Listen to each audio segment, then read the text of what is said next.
I believe that you have the skills and the natural ability to be their leader.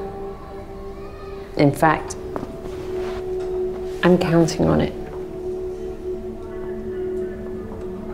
You're going to save all of us. I'd really love it if somebody could save me from this show.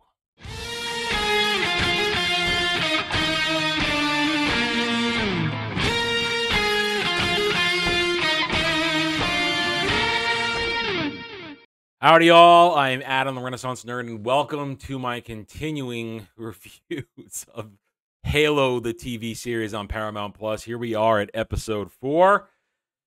Well, I am happy to, at least from my perspective, report that unlike last week's episode, which was just a complete destruction of characters and lore, this week is just your humdrum, regular bad character, bad storytelling, bad dialogue, bad editing, and horrible music. So there's at least that. It's just regular crap. It's not special extra crap of lore destruction. This show gets worse every week. And I want to address this right now because I'm getting pushback from what I think are stands, or maybe others who are just questioning, why am I doing this? Why are you watching it if you don't even like it? It's a very simple answer. 1, people on my channel asked me to do it. I get a request to do something for my subscribers. I'm going to do it because I'm here to entertain them. It's part of the deal. 2, someone's got to do it. We live in a kind of moment here in our sphere of YouTube where a lot of reviewers or a lot of people who comment on this type of stuff, they'll get 1 or 2 episodes in and they'll get fed up and they'll walk away because, and rightfully so, because it is horrible stuff. And why should they have to do it if they don't want to? But somebody's got to do this. Somebody's got to report to you and anybody that might wander along just how bad these shows are, how much they are filled with agenda, how much they are filled with propaganda, and how much they destroy the franchises they're supposed to be celebrating. 3, if you tell me not to do something, it's going to make me want to do it all the more. Because that just means you don't want to hear what I have to say. You don't want me shining a light on this abomination. This show has reached abomination status last week with the destruction of Cortana and the Master Chief's relationship. Now, this week, as I said, it's a mess of storytelling. The pacing is horrible. We've got 3 sections. We're going to do what we did last week. We're going to go over, I'm going to condense each plot into its own little section, starting with the least significant, going to, I guess, what's significant. It's really hard. It's getting hard to tell. I'm counting anytime we see John, because again, he's not the Master Chief. He's still just John. I refuse to give him the honor of calling him the Master Chief. We'll save his segment for last. So we're going to go with dumb Spartan white girl women, and who was combined with scary-eyed wannabe women. I can't remember her name at the moment. Miranda, that's it, Miranda. Scary-eyed, I'm scared of everything Miranda, wannabe women. Boss girl women. Then we've got boss girl and women training Quan and Soren on Madrigal. She is the worst character on this show. She is insufferable. And she takes it up another notch today. And then we've got John and girl boss Halsey on John's home world, or his what was his home. Not his home world, but his home where his parents went to be colonists as they search for the second artifact. We got that. So that's what we got today. Without further ado, hell. You haven't been completely honest with me. What do you mean? My hair. It's awful. Alrighty then. We begin with White Girl Spartan, whose name I can't be bothered to remember. I'm just going to call her White Girl Spartan. White Girl Spartan and her coming out of her shell, because we open with her having dug out the control pill from the base of her spine, just as she watched John do last week. And mixed race, other Spartan girl. I don't know what her name is either. I didn't pay attention. That's information that's going to flit away. Even with my good memory, I'm not locking it down, letting it go away. I don't want it in my brain. Actually, I think it's Kai. I'll be lying. I think it's Kai. I think mixed race girl is Kai. Anyway, she questions her, "Are you doing all right?" "Yeah, I'm fine. Don't worry. We're good. Miranda wants to see us." "Okay, I'll be there soon." And we see that she drops the chip, and you can see her washing off her knife, and there you go. And now this is the bad editing of this episode. This particular plot happens over several hours. Happens over several hours of the episode of time on Reach. And it's clearly at different points in time. But when interspliced with the rest of the episode in moments that clearly happen one after the other, especially when we talk about John's scenes, we realize the editing, the pacing. Horrible. Horrible. It's horrible. That's a terrible Trump impression, I know. Anywho, we now skip forward. Miranda has summoned the rest of Silver Team because she wants to run tests on the Keystone, and the tests show nothing. But what does happen is now that White Girl Spartan is coming out of her shell, she's behaving like a human. And we're going to come back to that because Miranda references that as her speech that bleeds into the final scenes of the episode.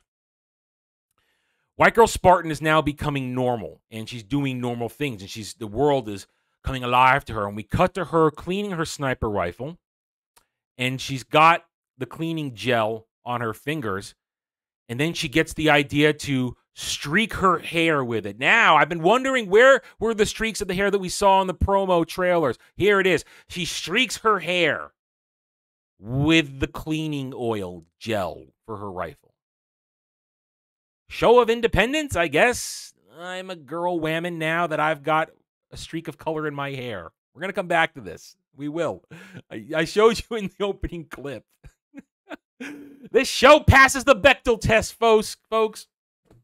Now we cut to, we're in Miranda's lab. We see Covenant body parts being scanned, and Miranda's questioning them about this and that. And suddenly, during their discussions, it comes to her realization that the Silver Team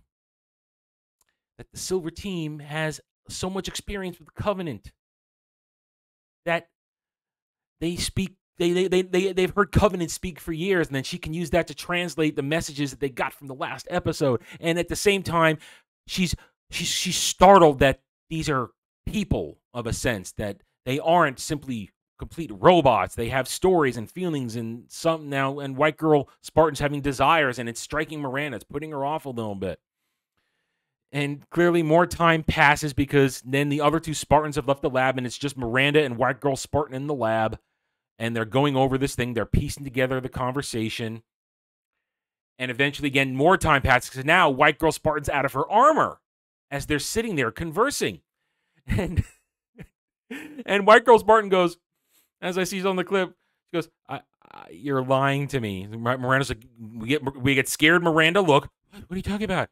You don't think my hair looks good at all? What the hell, man? What the hell? Bechdel test.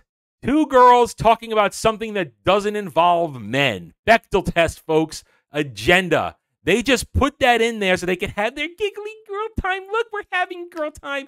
White Girl Spartan says, I feel like we're almost like sisters.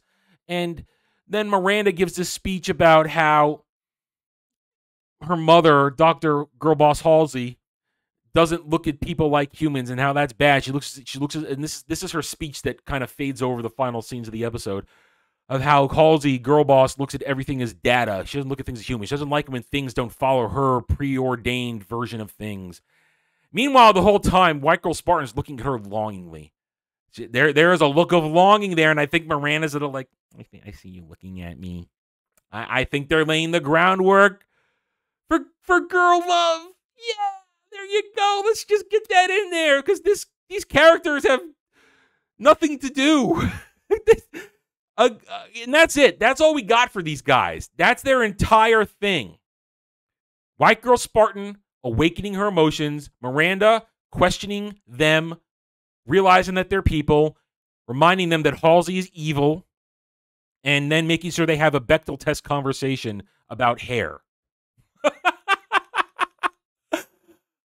The dialogue is horrible. The acting is terrible. The music, then when they discover that the message says Halo, and you get the bad Halo track remix, they've stolen once again. And this whole entire segment, one, is pointless. I don't care about any of this. These characters are uninteresting and predictable. Two, you can see agenda all over this. Bechtel Teska's agenda, looking at each other longingly and uncomfortably. I think we're gonna have fucking scissoring time. They're gonna go fucking scissoring. And to me, it also looks like right here that they steal, once again, I'm going to say Master Chief, because this is supposed to be a Master Chief thing, discovering what the Halo is. They discover the term Halo. That's that.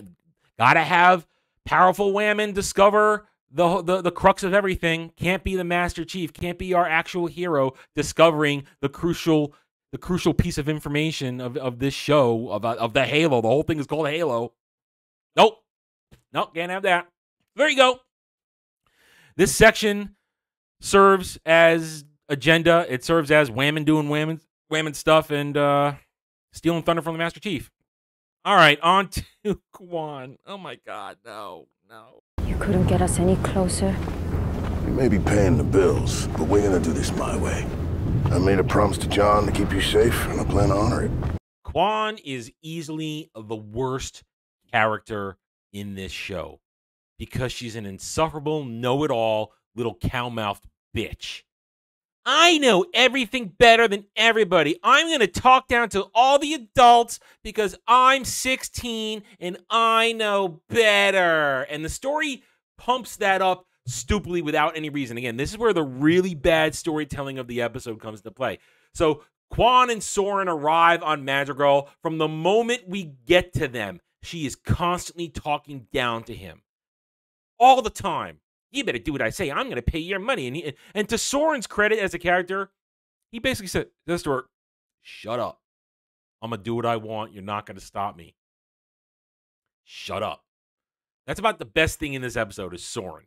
He's the only character that behaves like anything remotely entertaining.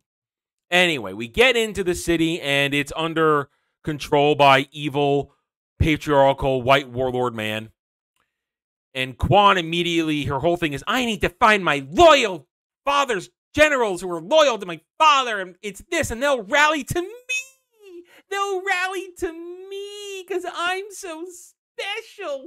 Ooh. Well, pretty soon we find out that nobody is there.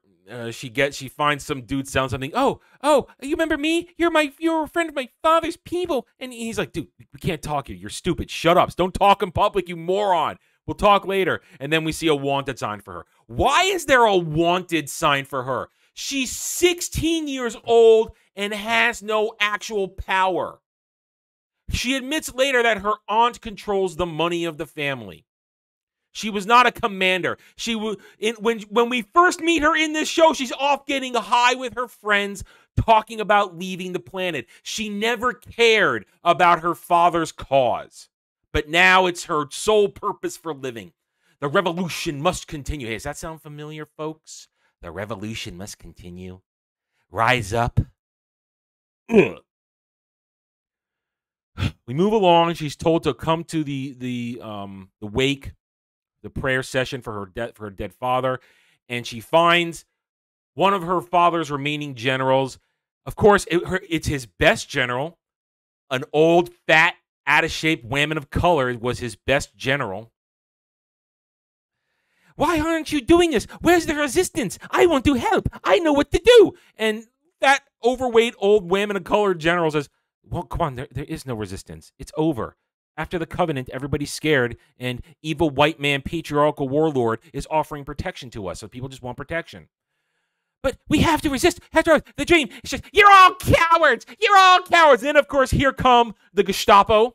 The Gestapo come in and start, I'm sorry.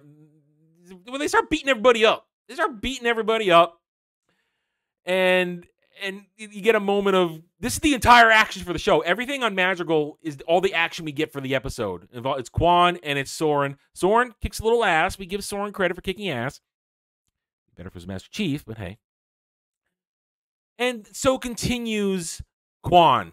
And then we cut to, what's his name? I don't know his name. Evil warlord guy. Cut to him. And he is basically summoning an assassin to take care of Quan. Because, again, we can't let her get strong because she has no power whatsoever now. So she might have power later. I don't know. But, of course, his go-to assassin is a strong, powerful woman of color. Yay! Strong, powerful woman of color. She's the only one that can get the job done. Now, Quan and Soren go meet up with Quan's aunt, who now Quan learns that her father might have been crazy from her aunt because there is no money left. He spent it all because he went to some mystics in the desert and they told him their family was going to have a great purpose on Madrigal. But she doesn't know what that great purpose was. And as we're having the speech, powerful female assassin of color is killing everybody outside because Soren's gone off to try and get his ship because his ship has been taken by patriarchal warlord white guy. So he's trying to get off the planet. He knows he's done here. He's just got to get the hell out. But now here comes assassin woman of color. And meanwhile, before she busts in, Aunt Quani aunt, is like, you have to leave. This isn't worth it. It was a lie. And Quan's like, no, my father's dream wasn't a lie. You mean the dream you didn't care about because you were going to leave the planet to go get high in the galaxy? You mean that dream that you didn't care about until you did for no reason whatsoever? Now, mind you, again, the entire time, Quan is yelling at every single adult that she knows better. I know better. I'm so strong and perfect. I can do it. I can be the leader. I can raise the resistance. The revolution will continue. I need to go visit the mystics in the desert.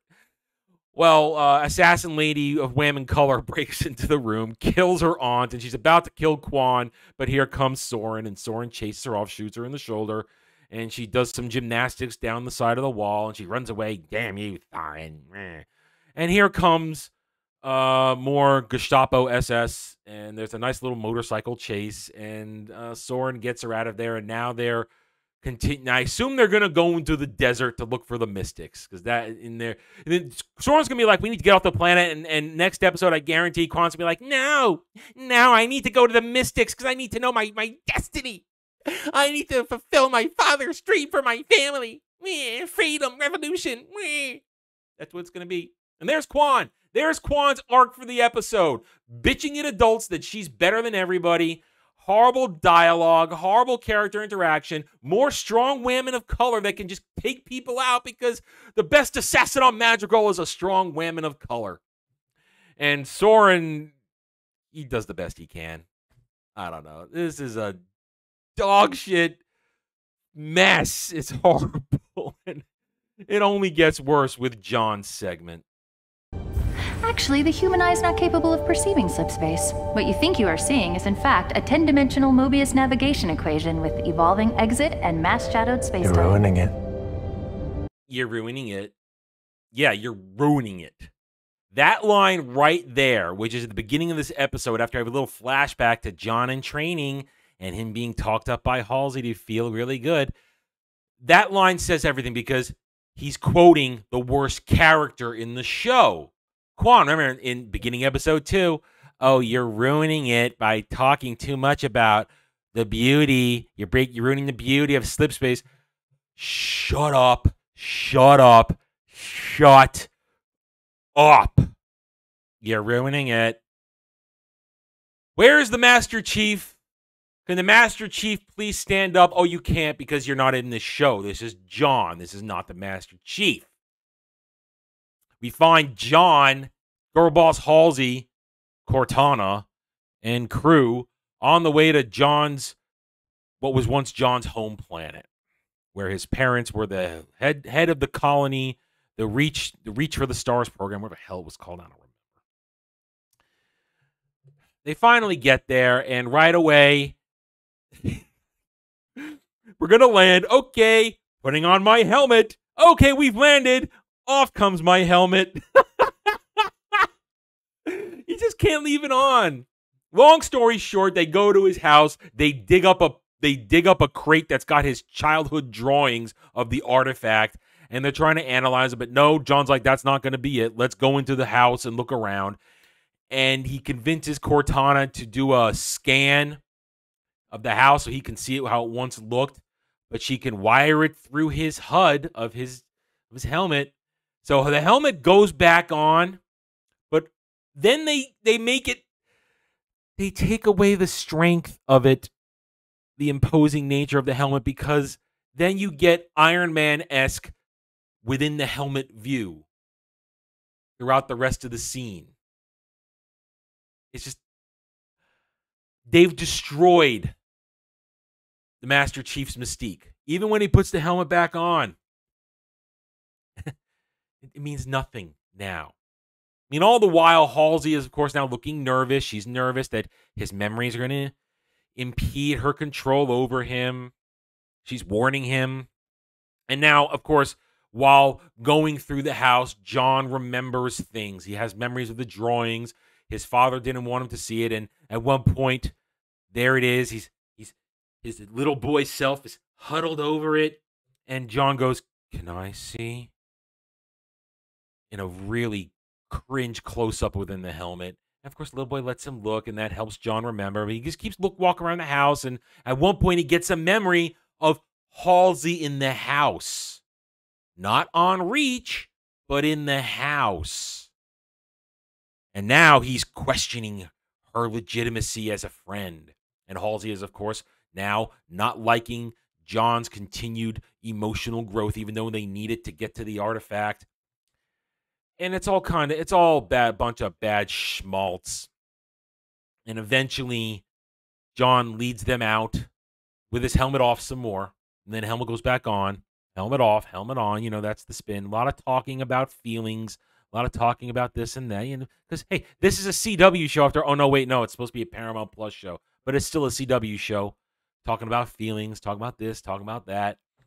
And at one point, Halsey and her beta male assistant are going over how more neuron pathways are opening up within John's brain. He's remembering things, and Cortana's like, I can't control what he's seeing, and oh, that's a problem. And we finally get to the end of the episode with Halsey getting dressed down by Miranda's overlay. Miranda's monologue at the end of the episode about how Halsey doesn't like things that are outside of her control. She doesn't like human things. Humans are messy. They're not organized. They're not good. And Halsey, everything has to be in order and control. And when something doesn't go her way, she takes steps to stop it. So the whole Dr. Halsey evil girl boss thing is just being re-hammered over and over and over again in this ad nauseum, and it's boring. And that's the I'm sorry, I almost said Master Chief. That's John's story for the episode, because they eventually, of course, find the artifact. They find it. And next episode, I guess John will touch it and things will happen, because they happened in his memories. And there you go. That's John's arc in this episode. A lot of touchy-feely bullshit. Again, I ask, will the Master Chief please stand up and save me from this episode, from this series? You can't, because the Master Chief ain't here. Can I see it?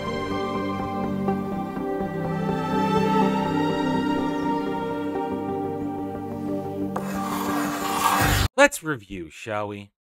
What happened in this episode, really? Nothing. Look at the plots. Normally you divide shows into your A plot, your B plot, and sometimes your C plot. This show has gone as far as a D plot. But today we had A, B, and C plots. We started with C, went to B, and went to A. That's how I looked at it. Your C plot of white girl Spartan getting her emotions back, discussing with Miranda, while Miranda looks afraid at the world still, about how Spartans are people too. Discovering that they can have girl talk, and maybe they're like sisters, although it looks, I think they're going to go full on lesbian. They're going to do it. I think they're going to do it. It looks like it. And then, they translate Covenant speak and reveal the term Halo. Woo! Isn't that great? Let's steal the Master Chief's thunder yet again. There you go. There's your C plot. So exciting. So thrilling. Your B plot, Quan and Soren on Madrigal, where Quan reveals completely by now. Now, episode 4, it's completely revealed that she is a total narcissist. Because that's how they write these characters. Me, I. It quickly devolves into I am Quan. The only thing that matters is what I want, not what anybody else wants. I'm willing to put everybody else in danger for my desires because I know better than anyone else, everyone else, the entire planet, the entire galaxy. I know best. I'm 16 years old. I'm so well-traveled that I hadn't left my home planet in all my 16 years until just now. And I was so concerned about the struggles of my world that I wanted to run away and get high in the galaxy. But now it's all I can think about. My father's legacy, which is now my legacy. Her, me, I. That's all it's about with Quan. She doesn't care about anything else. It's all about her. There's your B plot, and it falls apart, and her world is dead. And in the midst of that, we didn't get Admiral Girl Boss this episode, but we got a new girl boss. We got Assassin Women of Color Girl Boss, who is the bestest ever at her job on Madrigal. So good that she's not afraid of an ex-Spartan. Not afraid at all. There you go. And your supposed A plot. John gets his memories back. John goes home, gets his memory back. They find pictures in a box, and he looks at his home, discovers that Halsey's been lying to him this whole time, and that's it. That's it. For the third time, I'm going to ask, will the Master Chief please stand up and save us from this show? Yeah, there was a little bit of action, but it was bad choreography, very poorly done in terms of intensity and excitement. We didn't care about it. We don't care what happens to Soren and Quan. All we want is the Master Chief kicking Covenant ass. And the Covenant, nowhere to be seen in this episode whatsoever. No Covenant action. The Master Chief, for the third episode in a row, fails to do anything remotely interesting, remotely cool. That's why we call him John. For 2 episodes now, he is John. He's not the Master Chief. Doesn't do anything. Not here. The Master Chief is supposed to be saving the day, not getting emotional about his memories. Good Lord. Why isn't this show on the CW? Because that's what this is. It's a CW show. Let's talk about our feelings. Let's talk about this. Let's talk about that. Let's have a good cry here and there. Let's be hysterical. And let's have poorly choreographed action whenever it decides to happen. And that, of course, leads to the whole failure of this show as a whole when it comes to pacing and actual episode structure. The way this episode jumps around from plot to plot is horrendous. Especially when you get to the later parts of the episode, the back 25, 30 minutes, where John's scenes are literally just moments apart. But you go back to other places and hours have passed. Yet you jumping back and forth between all these scenes, it's whoever is directing this, whoever is editing this, they have no idea how to pace anything. It's ridiculous. It's dumb. And it's boring. Not to mention the music is horrendous, continues to be bad. That horrible Halo remix when they go, ooh, whenever the Halo is mentioned, either by name or by action, it's bad. It's just plain bad. These people do not know how to make a show. They don't know how to write a show. If they knew how to write a show, if they cared about writing and making a good show, it would be one single plot. The plot of the Master Chief surviving after crash landing on the Halo with Cortana as his only companion. If that was the show we had right now, we'd be halfway through. I'd be enjoying myself, and I wouldn't have the headache that's beginning to form right here, right now. But they don't care about giving us a show that's fun. They don't care about giving us a show that respects anything. They clearly don't respect the lore. They don't respect the fans. They don't even respect the process of making a quality show. The CGI continues to be shit. Cortana still looks terrible. Everything is bad. The show's an abomination, but I will stick with it to the very end, even though we're only barely at the halfway mark. God help me. Ugh, all right. That's all I got for you guys this week. See you next week at episode 5. Take it easy. Thanks for watching, everybody. If you want to get in touch with me, you can reach out to me at therentnerd@gmail.com. That email's for channel business only, so I check it on a daily basis. Also, you can find me at the Geeks and Gamers forums under @ROAS, and you can find me at Rumble and Odyssey, The Renaissance Nerd. Thank you again. See you next time.